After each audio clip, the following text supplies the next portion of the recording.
Adarsh teaching point by Rajesh sir channel पर आपका बिल्कुल स्वागत है। आज मैं इस चैनल के माध्यम से आप लोग के बीच नंबर सिस्टम संख्या पद्धति के बारे में आप लोग को बताने जा रहा हूँ। नंबर सिस्टम संख्या पद्धति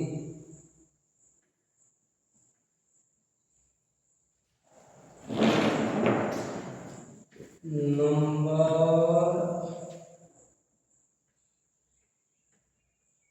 सिस्टम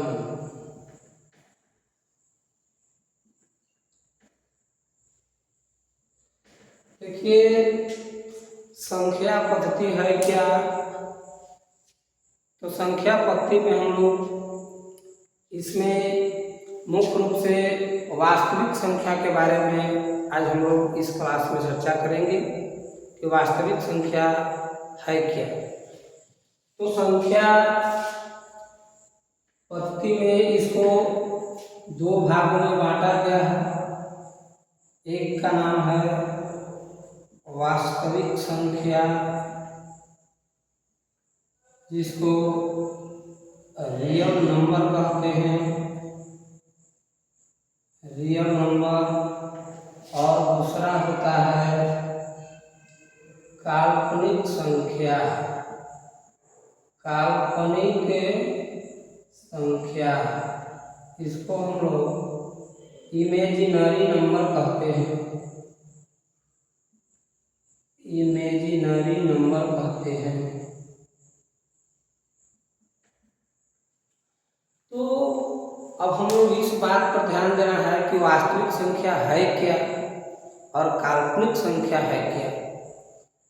तो वास्तविक संख्या को इंग्लिश मीनिंग ही रियल नंबर है। तो रियल नंबर को हम लोग ही वास्तविक संख्या कहते हैं। तो नाम ही इसका लिखा हुआ है कि रियल। जो हम लोग बिल्कुल सामने कोई चीज देखते हैं तो उस वस्तु को हम लोग रियल कहते हैं कि नहीं, ये तो बिल्कुल रियल में हमने अपने आंखों से देखे। लेकिन जिन वस्तुओं को हमने कभी देखे नहीं हैं लेकिन फिर भी उसको महसूस करते हैं, उसके बारे में कल्पना करते हैं, तो वही वस्तुओं को काल्पनिक कहा जाता है। तो ठीक उसी तरह से मैथ की कड़ी में जिन संख्याओं को हम लोग अभी तक ले अपने जीवन में मैथ में लिखने का जो प्रयोग करते हैं, मैथ बनाने में जो संख्या का प्रयोग करते हैं, वही वास्तविक संख्या है। और जिनका प्रयोग अभी तक हमने अपने जीवन में मैथ में प्रयोग नहीं किए हैं, वो समझिए कि वो काल्पनिक संख्या है, उसकी कल्पना की जा सकती है। तो वास्तविक संख्या, जैसे कि आप बच्चे समझ रहे हैं कि यदि हाथी देखे होंगे रियल में, घोड़ा, कुत्ता, बिल्ली,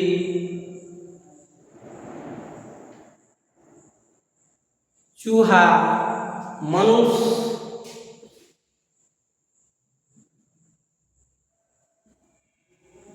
आदि, ये सभी वस्तुओं को जब हम देखते हैं रियल में अपने आंखों से, तो यही वास्तविक है। और जिन वस्तुओं को हमने देखे नहीं है, केवल अनुभव करते हैं, कल्पना करते हैं उसके बारे में, तो वह काल्पनिक संख्या है। जैसे कि बच्चे बताइए कि आप लोग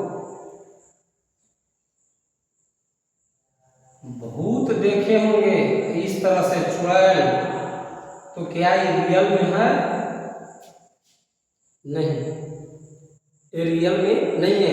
इसके बारे में हम कल्पना करते हैं, इसके बारे में कल्पना करते हैं कि ये भूत है। हवा है, क्या हवा को हमने कभी देखे हैं? नहीं, हवा को कल्पना करते हैं। तो ठीक उसी तरह से जिनकी हम लोग कल्पना करते हैं, रियल में उसको देखते नहीं है, वही काल्पनिक है। तो ठीक उसी तरह से मैथ में भी हम लोग देखें कि वास्तविक संख्या जिनका रियल में हम लोग प्रयोग करते हैं मैथ बनाने में, वही वास्तविक संख्या है। तो कहिए कि सर कौन? तो वास्तविक संख्या में जैसे कि आप लोग मैथ में प्रयोग किए होंगे 0, 1, 2, 3, -4, -5, -6, बटा में भी प्रयोग किए होंगे -3/2, रूट में भी प्रयोग किए होंगे -√4, क्या दशमलव में भी आप लोग प्रयोग किए होंगे, माइनस में भी 1 to 5 दशमलव में प्रयोग किए होंगे। तो ये सभी आप लोग मैथ में इस सभी अंकों का प्रयोग किए होंगे। तो यही सब वास्तविक संख्या है। तो आप कह सकते हैं कि सर जब ये सब वास्तविक में आप लिख दिए तब काल्पनिक क्या होता है? काल्पनिक होता है क्या? सब तो आप इसी में लिख दिए और तो कुछ नहीं छूट रहा है कि जो हम अपने जीवन में गणित बनाने में ये सब का प्रयोग नहीं किए होंगे, सबका तो प्रयोग करके किए हैं। तो ये सब तो वास्तविक संख्या है, ऐसा आपको मन में लग रहा होगा। तो नहीं बच्चे, आप लोग ऐसा सोच रहे हैं तो केवल ऐसा नहीं है कि केवल सभी संख्या वास्तविक हैं, काल्पनिक भी हैं। तो कहिए कि कौन सा काल्पनिक है सर?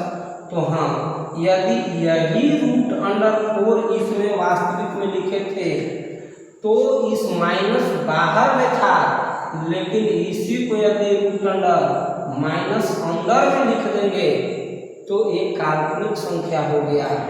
ये हो गया आपका वास्तविक रियल नंबर और ये हो गया आपका काल्पनिक इमेजिनरी नंबर।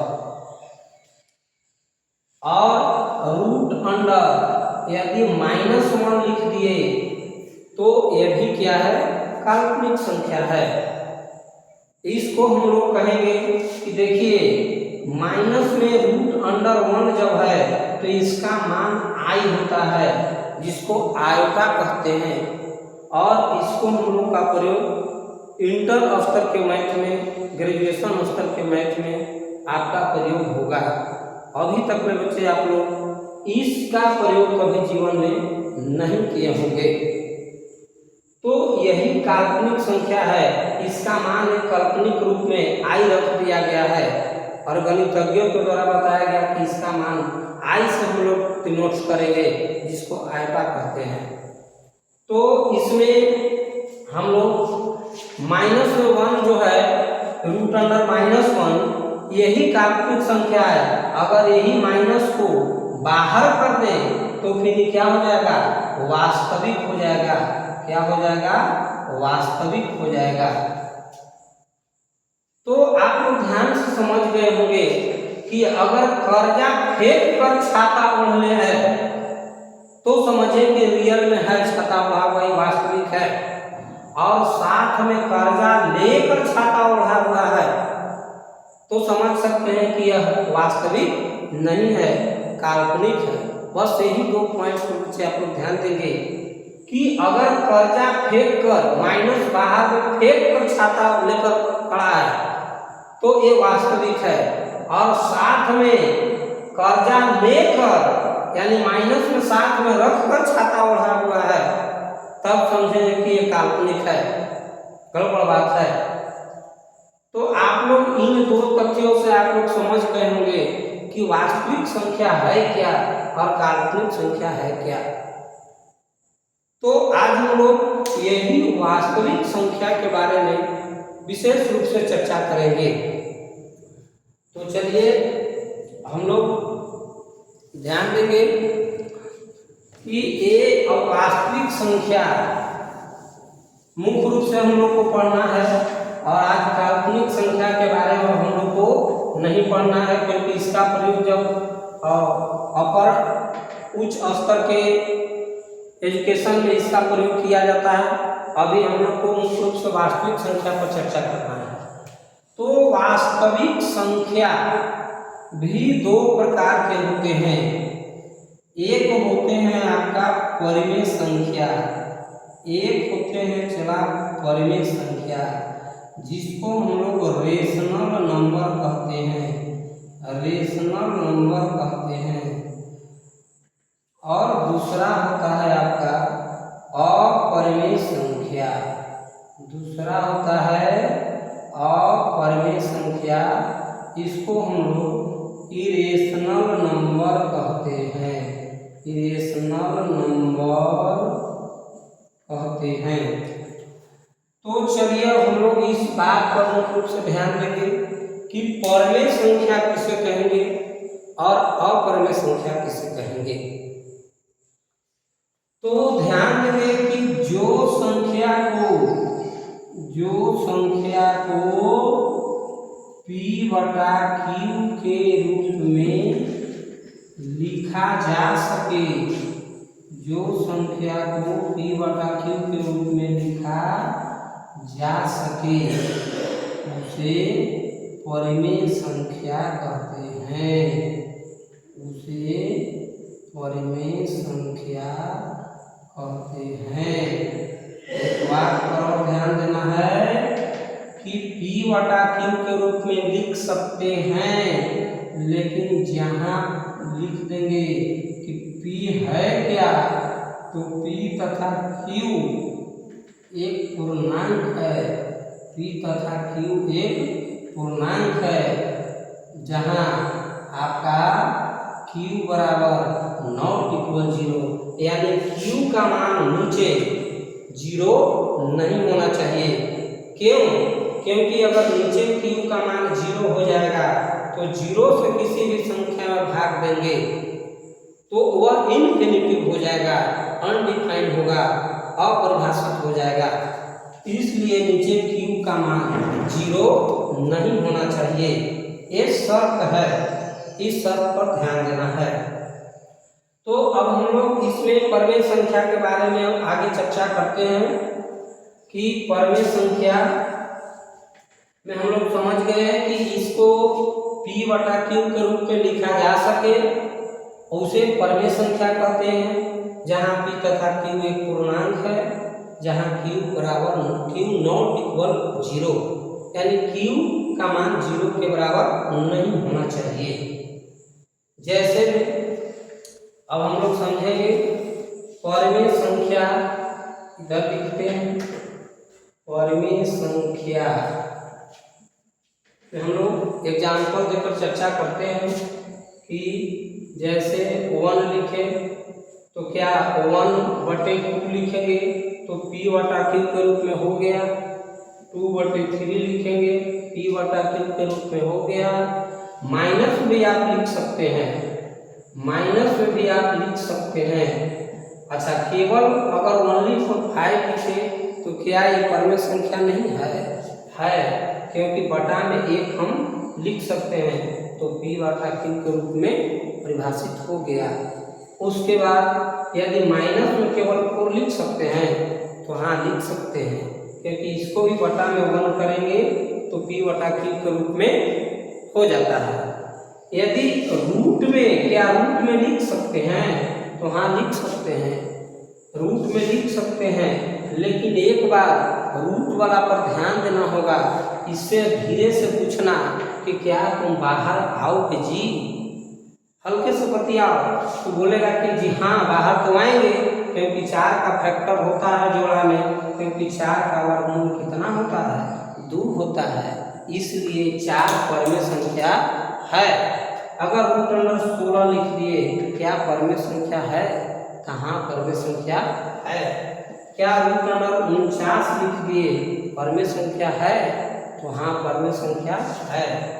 तो क्या रूट अंडर यदि 49/16 लिख दिए तो क्या ये परिमेय संख्या है? तो है, क्योंकि 49 का भी वर्गमूल 7 होगा और 16 का भी वर्गमूल 4 होगा। तो यदि अगर रूट में लिख दिए, रूट में यदि हम लिख दिए 98 रूट में हम लिख दिए 98 और नीचे लिख दिए हम लोग भी, यदि 98 ही लिख दिए तो क्या आप लोग बच्चे समझ सकते हैं कि क्या रूट अंडर 98 का वर्गमूल होता है? नहीं होता है। तो क्या आप समझ सकते हैं कि पर में नहीं है? पर में है। इसमें रूट में रहेगा तो एक बार बटा वाला से धीरे से पूछना कि सबसे पहले काट कूट करने की प्रक्रिया करना ऊपर नीचे में कि कटेगा कि नहीं। तो हाँ, कट जाएगा एक बार में। तो रूट में 1 आ गया, 1 का वर्गमूल 1 होता है, इसलिए पर में है। केवल ये डायरेक्ट नहीं सोच लेना कि इसका वर्गमूल होगा कि नहीं, पहले उसको बटा में है तो काट कर चेक कर लेना है। अगर कट जाए तो काट देना, तब उसको पूछना कि क्या बाहर निकलोगे, यानी उसका वर्गमूल होगा। यदि वर्गमूल हो जाता है तो वह संख्या क्या है? पर में संख्या है। बोलिए, रूट अंडर यदि हम दे दिए 49 और बटा में लिख दिए 4, तो क्या इसका वर्गमूल हो सकता है? तो हाँ, हो सकता है। 49 का भी 7 होगा, 4 का भी 2 होगा। रूट अंडर लिख दिए 128, रूट अंडर लिख दिए 128 और नीचे लिख दिए आपका 64। तो क्या आप समझ सकते हैं कि पहले काट कूट करना है, कटेगा तो पहले काट देना है। 64 दूनी 128 रूट 2। क्या 2 से पूछो कि 2 का पूरा वर्गमूल होगा जी? तब कि नहीं होगा सर, तो ये पर में नहीं होगा, ये पर में नहीं होगा। ऐसे संख्या अपर में हो जाते हैं। तो हम लोग पहले पर में की एग्जाम्पल दे रहे हैं, तो पर में संख्या के बारे में अच्छे से चर्चा करेंगे। यदि आपको दशमलव में कोई संख्या लिख दिया जाए तो क्या ये पर में है? तो हाँ, पर में है, क्योंकि इसको यदि हम दशमलव तोड़ेंगे तो दशमलव के बदल नीचे 1 और दशमलव के बाद 2 अंक तो 2 जीरो देंगे, तो ये p/q के रूप में लिखा गया, इसलिए ये पर में संख्या है। ये पर में संख्या है। माइनस में भी लिख सकते हैं 0.25। क्या ये पर में संख्या है? तो हाँ, पर में संख्या है, क्योंकि माइनस में 25 बटा दशमलव के बदल 1 और 2 इधर अंक है, दशमलव के बाद 2 अंक है, तो जो 2 जीरो देंगे 25/100 p/q के रूप में हो गया, इसलिए पर में संख्या है। रूट में लिख दिए 0.25, क्या ये पर में है? तो हाँ, इसको दशमलव को तोड़ देंगे, 25 बटा में 100 होगा, धीरे से बतियाना। 25 का वर्गमूल कितना होगा? तो 5 होगा। 100 का वर्गमूल 10 होगा, भाग दे देंगे, 0.5 हो जाएगा, इसका वर्गमूल निकल गया, यानी ये भी पर में संख्या है। माइनस में लिख दिए रूट अंडर 64 बटा में 16। तो क्या हम लोग ध्यान दे सकते हैं कि 16 चौके 64 कट गया, इधर माइनस में लगा हुआ है रूट अंडर 4, माइनस में 4 का वर्गमूल 2 होगा, पर में होगा। लेकिन यही माइनस रूट के अंदर यदि लगा देते हैं तो ये गड़बड़ बात है कि कर्जा लेकर छाता ओढ़ लिया। याद रखना कि जब कर्जा साथ में लेकर छाता ओढ़ेगा तो ये वास्तविक संख्या की श्रेणी में नहीं है। तो फिर जब वास्तविक संख्या नहीं है तो फिर पर में संख्या कहाँ से होगा? तो इसलिए ये पर में नहीं, ये वास्तविक संख्या नहीं, इसलिए काल्पनिक संख्या हो गया। तो ये सब बात पर बिल्कुल ध्यान से समझना होगा, और आप लोग समझ गए होंगे कि रियल में पर में संख्या कौन होता है। तो पर में संख्या के बारे में आप लोग समझ गए होंगे, और हम अपर में संख्या के बारे में से थोड़ी सी चर्चा कर लेते हैं। तो अपर में संख्या किसे कहते हैं? जो संख्या को p/q के रूप में न लिखा जा सके, जो संख्या को p/q के रूप में न लिखा जा सके उसे क्या कहते हैं? अपरिमेय संख्या कहते हैं। एक बात आओ ध्यान दीजिएगा कि जो संख्या रूट के अंदर हो, जो संख्या रूट अंदर अच्छे से लिख देते हैं, रूट अंदर हो और रूट के अंदर वाले संख्या का पूर्ण वर्ग न हो, पूर्ण वर्ग न हो, यानी इसका रूट के अंदर जो संख्या है उसका वर्गमूल पूरा न निकले तब समझेंगे कि यह कौन संख्या है? अपरिमेय संख्या है। ये संख्या रूट में ही रहेंगे। जैसे में ध्यान देंगे चला, √3 लिख दिए, क्या 3 का वर्गमूल होगा? नहीं होगा, अपरिमेय संख्या है। माइनस में √5 लिख दिए, क्या इसका 5 का वर्गमूल होगा पूरा? नहीं होगा, इसलिए ये भी अपरिमेय संख्या है। रूट अंडर लिख दिए 5/2, क्या अब इसका वर्गमूल होगा? नहीं होगा, तो ये भी अपरिमेय संख्या है। रूट अंडर लिख दिए 99, क्या इसका वर्गमूल होगा? नहीं होगा। यानी आप समझ गए होंगे कि रूट में यदि कोई संख्या है और उसका वर्गमूल पूरा नहीं निकलता है तो वैसे संख्या अपरिमेय संख्या कहलाते हैं। तो क्या एक पाई भी आता है? तो पाई भी क्या है? अपरिमेय संख्या है। लेकिन चला ध्यान दीजिएगा कि पाई का ही मान यदि 22/7 होता है, पाई के मान 22/7 होता है, तो पाई का निकटतम मान 22/7 होता है, नियरेस्ट वैल्यू। तो पाई अपरिमेय है, लेकिन 22/7 केवल लिखेंगे तो अपरिमेय संख्या हो जाएगा। तो ऐसा क्यों?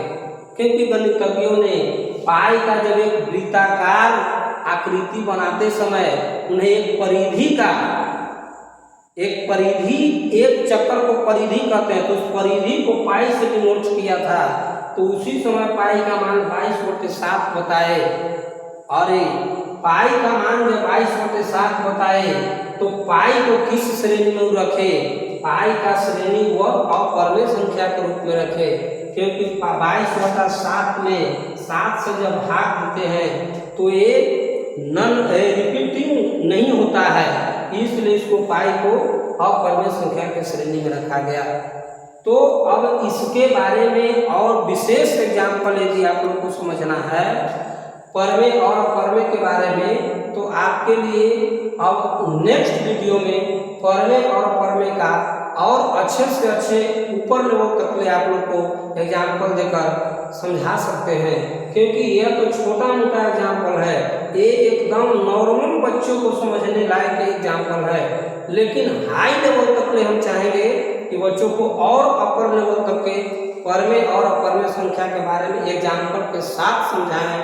तो ये और नेक्स्ट वीडियो में आपको पूरे परिमेय, अपरिमेय और शांत अशांत दशमलव होते हैं उस सभी के बारे में आपको नेक्स्ट वीडियो में आपको चर्चा की जाएगी, और आपको इसके बारे में आपको आगे उच्च स्तर तक समझना है तो नेक्स्ट वीडियो में आप अपने चैनल पर लाइक और सब्सक्राइब करके वीडियो को देखने के लिए तैयार रहेंगे। थैंक यू, धन्यवाद। इस आदर्श टीचिंग पॉइंट चैनल पर आपका बिल्कुल स्वागत है और ढेर सारी शुभकामनाएं। धन्यवाद।